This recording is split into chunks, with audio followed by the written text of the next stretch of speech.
पिछले सप्ताह के वीडियो में मैंने बताया था कि उत्तर भारत व पूर्वी भारत में आंधी के साथ बारिश की गतिविधियां देखने को मिल सकती हैं और लगभग वैसी स्थिति भी देखने को मिली। हालांकि मध्य प्रदेश के लिए मैंने पूर्वी भागों में बारिश का अनुमान जताया था, लेकिन बारिश की गतिविधियां पश्चिमी मध्य प्रदेश के कुछ भागों में देखने को मिली। स्वागत है दोस्तों नेशनल वेदर में। इस वीडियो में हम बात करेंगे अगले एक सप्ताह के मौसम की। इस सप्ताह कहाँ पर बारिश की संभावनाएं बन रही हैं और कहाँ पर मौसम में बड़ा उतार चढ़ाव देखने को मिल सकता है। आने वाले दिनों में 2-4 दिन के लिए बारिश व आंधी से राहत मिलती हुई दिखाई दे रही है। साथ ही साथ राजस्थान और गुजरात के कुछ इलाकों में हीट वेव से राहत मिल सकती है, क्योंकि उत्तर की पश्चिमी हवाएं सक्रिय होने जा रही हैं। पश्चिमी विक्षोभ के आगे निकल जाने के कारण पिछले दिनों जो पहाड़ों पर बर्फबारी हुई है उस बर्फबारी का असर मैदानी भागों में आने वाले दिनों में 2-4 दिनों के लिए दिखाई देगा, जिसकी वजह से टेम्परेचर में 6 से 7 डिग्री की गिरावट आने वाले दिनों में देखने को मिलने वाली है। सुबह के समय हल्की ठंड महसूस होगी, विशेष रूप से उत्तर और भारत में और पहाड़ी राज्यों पर। ये 20 तारीख की सैटेलाइट इमेज है, जिसमें आप देख सकते हैं पंजाब के ऊपर एक सर्कुलेशन बना हुआ है और WD के बादल जम्मू कश्मीर, हिमाचल और उत्तराखंड के ऊंचाई वाले भागों पर दिखाई दे रहे हैं। इसके अलावा पंजाब के कुछ इलाकों पर भी बादल देखे जा सकते हैं।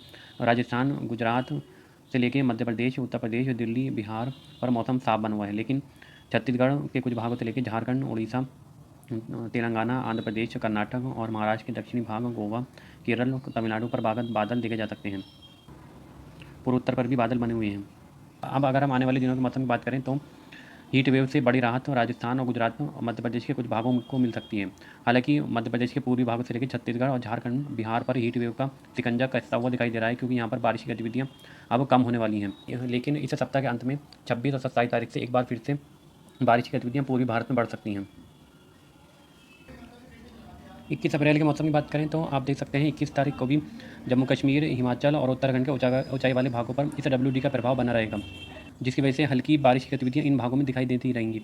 इसके अलावा निचले इलाकों की बात करें तो पंजाब से लेकर राजस्थान, दिल्ली, हरियाणा, उत्तर प्रदेश तक मौसम साफ और शुष्क रहने की संभावना है, लेकिन पंजाब के पूर्वी भागों से लेकर हरियाणा के कुछ इलाके, दिल्ली NCR और राजस्थान के जो हरियाणा से लगे हुए इलाके हैं, इन भागों पर बादलों के छोटे छोटे पैच बन सकते हैं, जिसकी वजह से भारी ओलावृष्टि कुछ भागों में हो सकती है।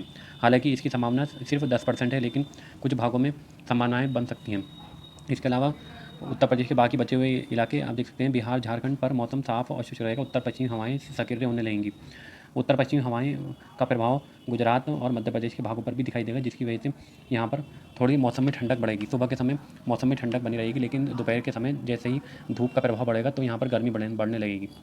इसके अलावा महाराष्ट्र से लेकर तेलंगाना, छत्तीसगढ़, झारखंड, पश्चिम बंगाल तक मौसम साफ और शुष्क रहने की संभावना दिख रही है, लेकिन इस पूरे रीजन में छोटे छोटे पैच बन सकते हैं, क्योंकि बंगाल की खाड़ी की हवा का प्रभाव यहाँ पर बना हुआ है और एक तरफ रेखा भी बनी हुई है, जिसकी वजह से इन भागों में पश्चिम बंगाल, उड़ीसा, छत्तीसगढ़ के कुछ भाग, झारखंड, तेलंगाना, आंध्र प्रदेश, कर्नाटक और महाराष्ट्र के बिल्कुल दक्षिणी भाग, गोवा पर और तमिलनाडु के कुछ भागों पर बादल शाम के समय 21 तारीख को भी बन सकते हैं, लेकिन कुछ ही भागों में छोटे छोटे बादलों के पैच बनेंगे।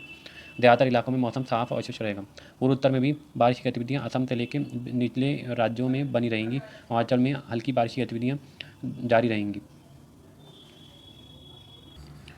22 और 23 तारीख के आसपास आप देख सकते हैं कि इस WD का प्रभाव और भी कम हो जाएगा, जिसकी वजह से पहाड़ों पर भी ज़्यादातर इलाकों में मौसम साफ और शुष्क होने लगेगा, लेकिन उनको जो हल्की फुल्की बारिश की गतिविधियाँ ऊंचाई वाले इलाकों में ज़रूर देखने को मिल सकती हैं।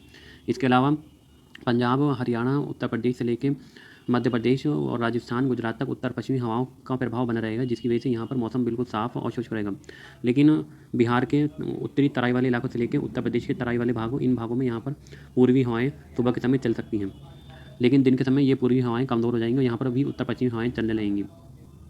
इसके अलावा एक टर्फ रेखा इस भागों तक बनी रहेगी, जिसकी वजह से इसके दक्षिण में बंगाल की खाड़ी की हवाएं इन भागों में चलेंगी और उत्तर में उत्तर पश्चिमी हवाएं चलेंगी, जिसकी वजह से यहाँ पर कुछ बादल शाम के समय इन भागों में बन सकते हैं। महाराष्ट्र के ज़्यादातर इलाके बिल्कुल साफ और शुष्क रहेंगे। इसी तरीके से छत्तीसगढ़, झारखंड और बिहार के ज़्यादातर इलाके साफ और शुष्क रहेंगे, जिसकी वजह से यहाँ पर टेम्परेचर बढ़ने की संभावना इन भागों में दिख रही है। पूर्व उत्तर में बारिश की गतिविधियाँ 22 और 23 तारीख के आसपास और बढ़ने लगेंगी, जो लगातार एक सप्ताह तक जारी रहने की संभावना दिख रही है। यहाँ पर लगातार भारी बारिश की गतिविधियाँ कुछ इलाकों में देखने को मिल सकती हैं। केरल पर भी बारिश की गतिविधियाँ अगले एक सप्ताह तक जारी रहने की संभावना दिख रही है। अंडमान निकोबार पर भी और लक्षद्वीप पर भी हल्की बारिश की गतिविधियाँ 22 और 23 तारीख के आसपास हो सकती हैं।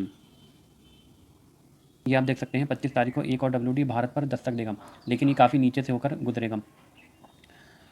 पिछला WD उत्तर में अफगानिस्तान की पहाड़ियों पर बना हुआ था और उसका सर्कुलेशन पंजाब पर बना हुआ था, लेकिन ये WD ही काफ़ी नीचे से होकर गुजरेगा, जिसका सर्कुलेशन नहीं बनेगा।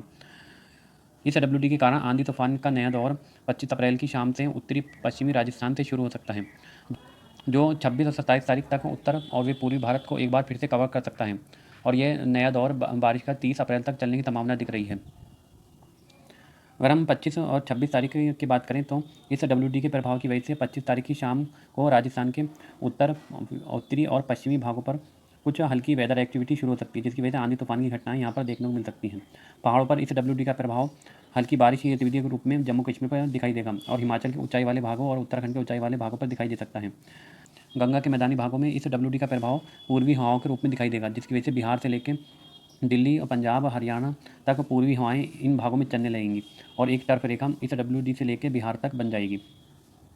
इसके अलावा झारखंड पर एक सर्कुलेशन बनेगा, जिससे एक टर्फ रेखा दक्षिण तक बनेगी।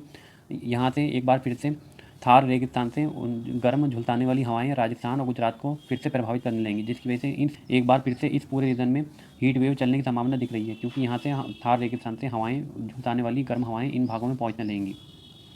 इन हवाओं का प्रभाव महाराष्ट्र तक दिखाई देगा, जिसकी वजह से हीट वेव चलने की संभावना इन भागों में बनी हुई है।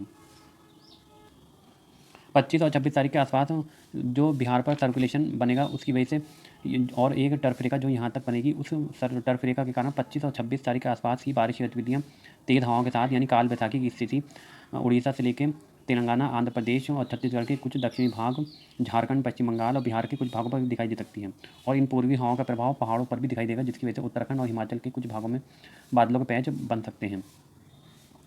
पूर्वोत्तर में सिमिलर कंडीशन बने रहने की संभावना दिख रही है। यहाँ पर ज़्यादातर भागों में भारी बारिश की गतिविधियाँ देखने को मिलती रहेंगी। दक्षिण में चलें तो तमिलनाडु से लेकर कर्नाटक, आंध्र प्रदेश, तेलंगाना और केरल, गोवा पर बारिश की गतिविधियाँ बढ़ती हुई दिखाई दे रही हैं। यहाँ पर 25-26 तारीख से ज़्यादातर इलाके बारिश की गतिविधियाँ देखते रहेंगे। ये आप देख सकते हैं 26 तारीख के आसपास यह WD दिल्ली के आसपास पहुंच जाएगा, जिसकी वजह से उस पूरे रीजन में बंगाल की खाड़ी की हवाएं तेज़ी से चलने लगेंगी। बंगाल की खाड़ी की हवाओं का प्रभाव से इन भागों में नमी बढ़ेगी, जिसकी वजह से हिमाचल और उत्तराखंड के भागों पर बादलों के घने पैच बन सकते हैं, जो पश्चिम की ओर उत्तर प्रदेश की ओर बढ़ेंगे और पूर्वी उत्तर प्रदेश होते हुए बिहार तक पहुँच सकते हैं और इस पूरे रीजन में भारी बारिश तेज़ हवाओं के साथ दे सकते हैं, विशेष रूप से पूर्वी उत्तर प्रदेश के उत्तरी भाग, गोरखपुर, श्रीवस्ती, देवरिया के आसपास। इसी तरीके से बिहार के ज़्यादातर इलाकों में भी इस पूरे रीजन में भारी बारिश की गतिविधियाँ 26 और 27 तारीख के आसपास देखने को मिल सकती हैं। अगर हम मैदानी भागों में पंजाब, हरियाणा, दिल्ली और मध्य प्रदेश के उत्तरी भागों की बात करें तो राजस्थान के उत्तरी भागों से लेकर पंजाब, हरियाणा, दिल्ली और उत्तर प्रदेश के कुछ भागों में भी यहाँ पर इस WD का प्रभाव दिखाई दे सकता है, जिसकी वजह से बादलों के छोटे छोटे पैच इन भागों में बन सकते हैं, जिसकी वजह से यहाँ पर आंधी, बारिश व ओलावृष्टि की घटनाएं देखने को मिल सकती हैं 26 और 27 तारीख के आसपास।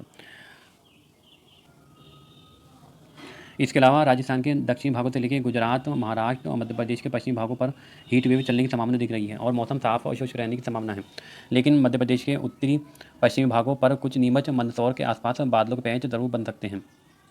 इसी तरीके से झारखंड से लेकर और दक्षिण तक बनी हुई टर्फ के कारण छत्तीसगढ़ के ज़्यादातर इलाके, महाराष्ट्र के विदर्भ, तेलंगाना, उड़ीसा, झारखंड, पश्चिम बंगाल पर यहाँ पर भी बादलों के पैच बन सकते हैं और जो काल बैसाखी जैसी स्थिति इन भागों में देखने को मिल सकती है। भारी बारिश की गतिविधियाँ उड़ीसा से लेकर पश्चिम बंगाल के इलाकों में हो सकती हैं 26 और 27 तारीख के आसपास। इसी तरीके से तेलंगाना से लेकर आंध्र प्रदेश के भाग, कर्नाटक, केरल और तमिलनाडु पर गोवा में भी बारिश की गतिविधियाँ लगातार जारी रहने की संभावना दिख रही है। यहाँ पर बादलों के पैच बनते रहेंगे और बारिश की गतिविधियाँ इन इलाकों में देखने को मिलती रहेंगी। पूर्वोत्तर में सिमिलर कंडीशन बने रहने की संभावना है। सिक्किम में भी बारिश की गतिविधियाँ जारी रहेंगी। इसी तरीके अंडमान और लक्षद्वीप पर भी बारिश की गतिविधियाँ देखने को मिलती रहेंगी।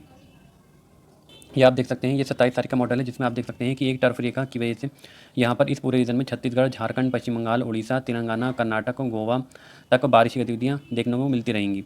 इसी तरीके से पूर्वी हवाओं का प्रभाव बिहार, उत्तर प्रदेश के पूर्वी भागों से लेकर पश्चिमी उत्तर प्रदेश के तराई वाले भागों तक दिखाई देता रहेगा। लखनऊ उत्तर प्रदेश के मध्य भागों से लेकर पूर्वी भाग, प्रयागराज, जौनपुर, अयोध्या से लेकर लखनऊ और उसके आसपास के भागों तक बारिश की गतिविधियाँ देखने को मिल सकती हैं। पूर्वी हवाओं का प्रभाव पहाड़ों पर भारी बारिश की गतिविधियों के रूप में 27 और 26 तारीख से शुरू हो सकता है। पंजाब, हरियाणा, दिल्ली, पश्चिमी उत्तर प्रदेश, मध्य प्रदेश के उत्तरी भागों की बात करें और राजस्थान की, तो यहाँ पर छोटे छोटे बादलों के पैच बन सकते हैं, क्योंकि पूर्वी हवाएं नमी लेकर इन भागों में भी पहुँचेंगी, जिसकी वजह से 27 तारीख की शाम को भी यहाँ पर बादलों के छोटे छोटे पैच बन सकते हैं। बाकी बचे हुए इलाके राजस्थान के मध्य भागों से लेकर महाराष्ट्र, मध्य प्रदेश के मध्य और निचले इलाके और गुजरात तक मौसम साफ और शुष्क रहेगा। पूर्व उत्तर में लगातार बारिश की गतिविधियाँ 27 तारीख को भी दिखाई देती रहेंगी। ये लक्षद्वीप और अंडमान पर हल्की बारिश की गतिविधियों का दौर जारी रहेगा। जम्मू कश्मीर पर मौसम शुष्क दिखा रहा है, लेकिन यहाँ पर भी बंगाल की खाड़ी की हवाओं का कुछ प्रभाव दिखाई देगा, जिसकी वजह से यहाँ पर भी एक दो स्थानों पर बूंदाबांदी या बादलों के पैच बन सकते हैं। अब अगर हम टेम्परेचर की बात करें तो 21 तारीख के आसपास आप देख सकते हैं कि उत्तर पश्चिमी हवाओं का प्रभाव दिखाई देगा, जिसकी वजह से यहाँ पर टेम्परेचर में बड़ी गिरावट देखने को मिलेगी। जो इस पूरे रीजन में टेम्परेचर 45 और 46 के आसपास चल रहे थे, वो 6-7 डिग्री नीचे गिरकर 40 और 39 के आसपास पहुंच जाएंगे, जिसकी वजह से बड़ी राहत राजस्थान को मिलती हुई दिखाई दे रही है। इसी तरीके से गुजरात पर भी उत्तर पश्चिमी हवाओं का प्रभाव अगले 2-3 दिनों तक दिखाई देगा, जिसकी वजह से यहाँ पर टेम्परेचर में गिरावट देखने को मिलेगी। इसी तरीके से हरियाणा पर भी टेम्परेचर 40 के आसपास रहेंगे, लेकिन पंजाब, हरियाणा और पश्चिमी उत्तर प्रदेश के उत्तरी भागों पर उत्तर पश्चिमी हवाओं का प्रभाव ज़्यादा दिखाई देगा, जिसकी वजह से सुबह के समय यहाँ पर ठंडक महसूस होगी। इसी तरीके से पहाड़ी राज्यों पर भी टेम्परेचर में काफ़ी गिरावट देखने को मिलेगी, जिसकी वजह से यहाँ पर टेम्परेचर 26 और 28 के आसपास ज़्यादातर भागों में पहुँच जाएंगे मैक्सिमम, जबकि मिनिमम टेम्परेचर 20 और 22 के आसपास पहुँच सकते हैं। अब अगर हम पूर्वी भारत की बात करें तो जो हवाएं इन पूरे रीजन में हवाएं उत्तर पश्चिम हवाएं जो गर्म हवाओं को इस पूरे रीजन में धकेलेंगी, जिसकी वजह से ये गर्म हवाएं पूर्वी रीजन में पहुंचेंगी। पूर्वी रीजन में इन राजस्थान से आने वाली गर्म हवाओं का प्रभाव इन भागों में हीट वेव के रूप में दिखाई देगा, जिसकी वजह से पूर्वी उत्तर प्रदेश, मध्य प्रदेश के पूर्वी भाग, छत्तीसगढ़, उड़ीसा, विदर्भ पर हीट वेव चलने की संभावना दिख रही है और यहाँ पर ज़्यादातर इलाकों में टेम्परेचर 45 के आसपास बने रहेंगे। कर्नाटक के दक्षिणी भागों से लेकर केरल पर बारिश की वजह से यहाँ पर टेम्परेचर 34 से 35 के आसपास बने रहेंगे। ये आप देख सकते हैं, ये 25 तारीख का मॉडल है, जिसमें आप देख सकते हैं कि पश्चिमी विक्षोभ के इस पूरे रीजन में पहुंचने की वजह से यहाँ से गर्म हवाएं एक बार फिर से इन भागों में पहुंचने लगेंगी, जिसकी वजह से राजस्थान में टेम्परेचर एक बार फिर से 40 ऊपर पहुँचने लगेंगे। गर्म हवाओं का प्रभाव मध्य प्रदेश के भागों पर भी एक बार फिर से शुरू हो जाएगा, लेकिन WD के यहाँ पर पहुंचने की वजह से इस पूरे रीजन में बंगाल की खाड़ी की हवाएं चलने की संभावना दिख रही है। हालांकि मॉडल यहाँ पर हीट वेव दिखा रहा है, लेकिन यूँ बंगाल की खाड़ी की हवाएं इन भागों में पहुंचेंगी, जिसकी वजह से कुछ गिरावट इन भागों में देखने को मिल सकती है। बिहार और पूर्वी उत्तर प्रदेश में पूर्वी हवाओं के प्रभाव से यहाँ पर टेम्परेचर कुछ कंट्रोल में हो सकते हैं। बाकी बचे हुए इलाके महाराष्ट्र के ज़्यादातर इलाकों में हीट वेव चलने की संभावना दिख रही है। ये आप देख सकते हैं 27 तारीख को उत्तर पश्चिमी हवाओं का प्रभाव एक बार फिर से समाप्त हो जाएगा, जिसकी वजह से राजस्थान के पश्चिमी भागों पर टेम्परेचर 45 से भी ऊपर पहुंच जाएगा। इसके अलावा राजस्थान के ज़्यादातर इलाके, हरियाणा और मध्य प्रदेश के ज़्यादातर भागों में टेम्परेचर 45 के आसपास पहुंच जाएंगे, यानी कि हीट वेव का शिकंजा इन भागों में कसने वाला है। लेकिन आप देख सकते हैं पूर्वी मध्य प्रदेश, छत्तीसगढ़, उड़ीसा, झारखंड के भागों में हीट वेव का प्रभाव कम होता हुआ दिखाई दे रहा है, क्योंकि यहाँ पर टर्फ रेखा बनेगी, जिसकी वजह से कुछ बारिश की गतिविधियाँ इन भागों में हो सकती हैं और यहाँ पर पूर्वी हवाएँ चलेंगी, जिसकी वजह से यहाँ पर टेम्परेचर में थोड़ी सी गिरावट देखने को मिलेगी। नेशनल वेदर में अभी के लिए इतना ही। वीडियो में अंत तक बने रहने के लिए बहुत बहुत धन्यवाद।